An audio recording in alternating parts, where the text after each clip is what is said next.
Welcome to America with an Accent. According to data available, some minority groups have suffered the most from COVID-19. Why is it so? What are the reasons? What does research show? How much of this situation is system-made, and how much of this situation can be attributed, if at all, to genetic or biological factors? Also, what comes next? And lastly, when could we realistically expect a vaccine to be available? Here are the answers. The effects of COVID-19 on the health of racial and ethnic minority groups is still emerging. However, current data suggests a disproportionate burden of illness and death among racial and ethnic minority groups. This is how the Center for Disease Control and Prevention, or CDC, opens a summary on COVID-19 in these groups. There are 6 such categories defined by the National Institutes of Health, and CDC says that Black or African American and Hispanic or Latino groups have been affected the most by COVID-19. I am at home, where I have been since March 17th. Have not been to the campus or to the office at NIH for, now this is, I think, the 10th week, if I'm counting right. Dr. Eliseo Pérez-Stable is a general internist and the director of the National Institute on Minority Health and Health Disparities in Bethesda, Maryland. He is teleworking from his home in Washington, D.C. The current data suggests that 2 minority groups, Black or African Americans and Latinos, Hispanic or Latinos, have suffered the most from COVID-19. Do you agree with that assessment, and are you surprised by it? So first of all, the data now imply that not just African Americans and Latinos have experienced excess rates of mortality with some regional variations, but also the American Indian population, particularly in the Southwest, have suffered disproportionately. And there are increasing data coming from Hawaii and California that Pacific Islanders also increase. So it appears that most minority groups have had excess burden from this pandemic. And in fact, there's actually a report from the United Kingdom that South Asians there had excess mortality. So it's, I think, broadly perceived now that this is across the board. Latinos and African Americans are the most numerous, so it was easiest for us to see, and they're most spread out, so we can see it in terms of different population focus. Retrospectively, I would say no, I'm not surprised, although I couldn't have predicted that 4 months ago. It was an infectious disease, an epidemic, and I say, well, we'll see what happens. And based on what we know about, let's say, influenza epidemics every year, there are no disproportionate burden of mortality that have been found for Latinos and African Americans from that. Every year, seasonal flu. So there was no past basis on which to think this. Historically, tuberculosis was more common in poor people of any color.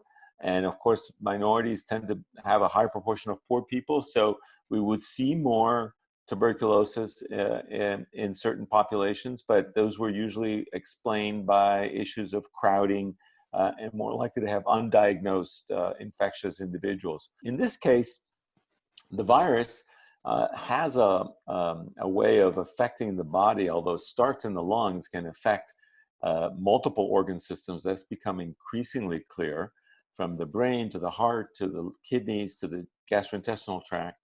And in some people, it leads to severe disease, much sicker, much higher proportion get very, very sick compared to other experiences of respiratory viruses that we have had, including influenza or the SARS COVID-1 epidemic in the early 2000s. Latinos, African Americans, other minority groups have a higher proportion of what appear to be clinical conditions that increase the chance of severe disease.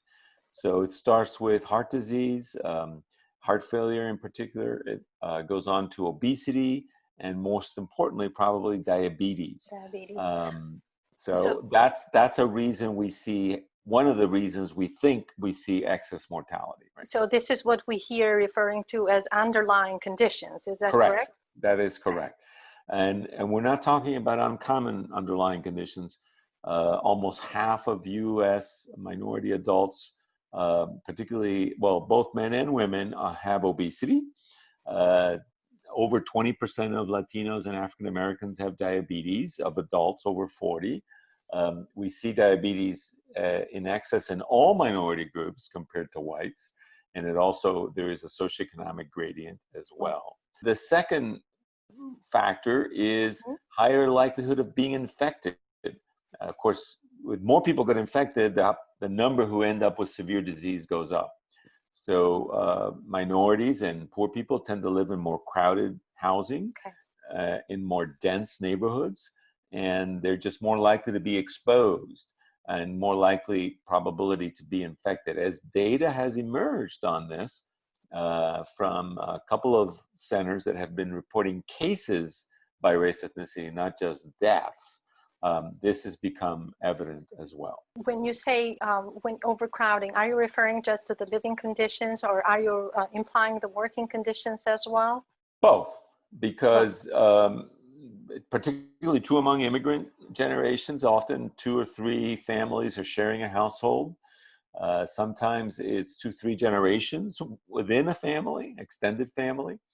And people, more people go into a room to sleep than that the average American family would have. So social distancing, or physical distancing as I prefer, within a household is a privilege. And now I do have a question before we move to what comes next, how we can address the situation.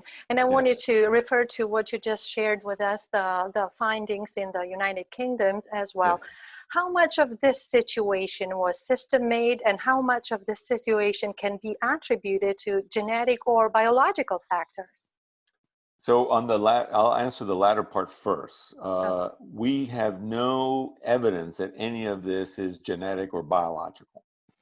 But it is a question that needs to be studied empirically. Why 20% of people infected with this COVID-19 virus get really sick, and 20% don't feel any symptoms at all. Let's just put it as an example there. And that could be a genetic factor. Maybe it's something to do with the receptor of how the virus latches onto cells. We don't know. It's speculation at this time. But it can be studied, and it should be studied. And some of that may be tracking by race ethnicity, as we have seen in other diseases. The underlying conditions, why they lead to worse disease, is also in need of study. Presumably, there's some impact on the immune ability of the body to fight the virus, and why some people get infected and contain the virus to the point they don't even get any symptoms. And then there are those who develop severe disease. So I think all of this needs to be evaluated. Now, you implied the underlying, so why people have diabetes, why people have obesity, why people have heart disease is complicated. Some of it is individual behavior, some of it is biology, individual biology, but a lot of it is also social and and structural. The ability to have an environment that promotes healthier living or lifestyle, for example, on the nutritional level. It's much easier to get calories from dense caloric foods that are unhealthy in terms of the way they're prepared and what they do to you, than to actually purchase healthy, fresh fruits and vegetables or healthier protein sources. And this is a structural problem because it's driven by economics and it's driven by access and marketing that create and shape and influence food preferences. San Francisco is known in the US as, it's a beautiful city. It is wealthy. There are a lot of wealthy people living there, a lot of professionals. It's very diverse as well. The southeast part of the city of San Francisco, which is like a square, 7 miles by 7 miles, is the Bayview Hunters Point neighborhood. Historically, it was an African-American neighborhood of San Francisco. And the neighborhood has become much more diverse. There's a lot of Southeast Asian families have moved in, as well as Latino families. There remains to be predominantly African-American and minority neighborhood. There isn't a single full-service supermarket in that neighborhood. for reasons that relate to whatever, zoning, cost, a variety of reasons. It's just embarrassing that we couldn't provide that for that community. There were lots of liquor stores, lots of convenience stores, but not any full service supermarket. Of any of the big box brands could have gone in there. So that's an example. Another is the promotion of physical activity. We created a culture of the motor vehicle. It was for a variety of reasons, given the 20th century advances that occurred. Now, perhaps privately moving in your car is safer than going into metro, given the respiratory virus. But what that does do as well is it limits people's normal physical activity of walking, even just basic walking. As we stop doing heavy physical labor in our work to earn a living, and more the economy became service, intellectual, travel service or information generation and processing. These are sedentary jobs, and then one has to structure or create physical activity that is separate from your work. Our society has not facilitated that. And I think that contributes to obesity and diabetes and hypertension and heart failure. And so it is, as you see, this vicious cycle that we've gotten ourselves in for decades. And now we're seeing one of the costs of that when we get this kind of pandemic. What can we do to address the current situation, the COVID-19 situation? Right. Well, the National Institutes of Health is a research agency, right? So our science-based research agency. So our focus is always on what's the research question, what's the science response to COVID? Yes. And there's lots of activities on the preclinical therapeutics, vaccine development, clinical treatment.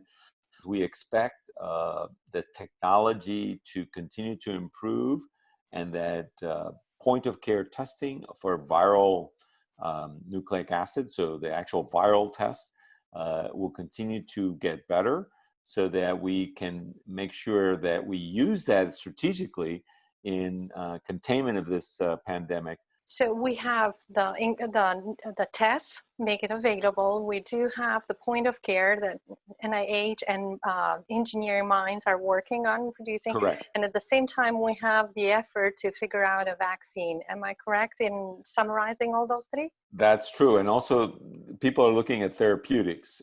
So what drugs might be good for the really sick people who are dying? How can we lower that mortality? And then also there's some efforts on early treatment and preventive treatment. The vaccine is probably the one that with the most resources or most effort is going on. And initial reports are promising, although, we have to wait and see. When you say promising, do we have a time frame when we can have a vaccine? Well, I think the most optimistic time frame would have us having a vaccine by early 2021. Okay. But as Dr. Fauci has said, everything has to go just right, and we have to get lucky too. Okay. So it could well work out that way, but I wouldn't be surprised that it will take longer. From my institute's perspective, our institute's perspective, we're concerned about social, behavioral, and structural issues that affect health disparity populations and other vulnerable populations as well. And so we've working together with other institutes, National Institute on Mental Health, National Institute on Aging, and several other institutes have been working together about what kind of research projects are we going to support. And we're going to try to bring together our resources to support the best science in these areas. In addition to that, as Dr. Collins outlined in a hearing at the Senate just a couple of weeks ago, there has been money appropriated by Congress, which NIH has decided to use a significant portion of that to develop and implement community-engaged or community-based interventions to promote testing. for minority or health disparity populations and vulnerable groups in communities that have not had the benefit of access to these test sites. So these could be rural communities, minority communities, or poor, underserved urban communities. Dr. Pérez-Stable, a native of Cuba, practiced and taught medicine in San Francisco for over 30 years before becoming the director of the National Institute on Minority Health and Health Disparities in 2015. The institute began in 1990, first as an NIH Office of Minority Programs, and then in 1993, the Office of Research on Minority Health. In 2000, it became the National Center on Minority Health and Health Disparities, and in 2010, a national institute. This year, the institute's budget is $335.8 million. The institute provides research findings that are used to formulate public policies. On May 11, Dr. Pérez-Stable and two colleagues published a viewpoint on the topic in the Journal of the American Medical Association. Public policies have the power to enhance health and also exacerbate health disparities, authors say, and health interventions that are adapted for local context and community characteristics are more effective than standard approaches. Thus, the authors continue, uniform public health recommendations related to physical distancing or sheltering in place that fail to consider local context and population characteristics may be less effective, often for reasons beyond individual control, among African American, Latino, American Indian, and Alaska Native populations, and economically disadvantaged people in general. You address this standard approach that may be not as effective, but do you have another proposal in mind that to replace this uniform stand or approach? Well, let me make sure that everyone understands. I'm supportive of the physical distancing intervention. There was no other option really to consider. There was no replacement for it. There is additional interventions to implement. Okay. But it's one thing for you and I to physically distance. We can do our work from home. As we are, actually. As we are, right. But if you work in service, or if you work in construction, or if you work for a restaurant or a store, you either furloughed or unemployed, or you're being exposed. And that's what we meant by that. The other is that goes back to the point about people living in more crowded situations. If we have 3 people living in a 1,500 square foot apartment, you can create some physical distancing if someone is exposed. But if you have 10 people living in that space, it's really hard to be physically distanced. And so that's where the saying that we quote in our viewpoint about social distancing being a privilege is so true. So this is not my opinion. I think this is a general consensus among scientists and public health leaders that the other time-proven intervention in these kinds of epidemics is testing, identifying positive or infectious individuals, and then doing contact tracing with isolation. If someone tests positive, we know now every case of COVID-19 infects at least 2 people, and that will not end the pandemic. We need to get that number below 1. It's called the R0 or the R0. If we knew who you were close to for the 2 days before we were infected, then we could go and contact those people, test them, and make sure that if they were infected, we did the same thing. This is called contact tracing, traditionally used in tuberculosis control, traditionally used in sexual transmitted infection control, and any kind of infection control. Okay. We did not do it effectively in the HIV/AIDS epidemic. In this case, I don't think we can afford not to do it. I don't want to instill fear here, but what if we don't get lucky and we don't have anything by the fall, and there is an anticipation that the virus may return? Should we prepare for this amount of death again among minority groups? I think we need to prepare for a second wave of infection in the fall, mostly because in the winter people congregate more, and also there's going to be circulating influenza, which will potentially weaken some respiratory systems in individuals, and people will get sick from influenza. And some will think, well, it's maybe COVID, maybe not, maybe it's, so we'll need to sort that out. There are about 300,000 tests being done on a daily basis in the US right now. We need to get to probably about 1 million per day in order to begin to work on this. The flu season traditionally begins in November. We sort of try to get everyone immunized in October, November, but it doesn't usually peak until December, January is when we see the worst effects of it. So I think we should plan this with that timeline, and hopefully we'll have a vaccine. But we can't count on it yet. Do you have available data on how many members of community or minority groups have been infected or contracted the virus, and how many have lost their lives to the virus? Right. I don't have those national statistics available to me yet. I mean, they're still being sorted out. What we have is regional or local data that indicate a disproportionate burden.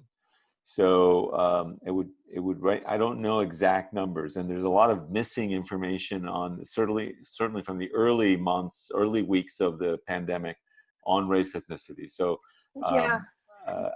Why do we have this lack of available data, Dr. Pérez-Stable? Well, I think to put myself in the setting of a clinical entity dealing with a new disease that was highly infectious, and then clinicians in the hospitals are the ones who had to complete reports and send them into the health department to the CDC, and people may have just overlooked some of the details in the early reporting. As it became clear that there was excess morbidity, mortality, there's been not more attention paid to generating that information on race ethnicity. So I feel confident that we'll have better data. It's never perfect, but we recognize that, but it should be better than it is now. The CDC does not collect data. It receives it from local health departments. Sometime between December 2019 and March 1st, 2020, the CDC created the COVID-19 Associated Hospitalization Surveillance Network to conduct population-based surveillance for laboratory-confirmed COVID-19 associated hospitalizations in the United States.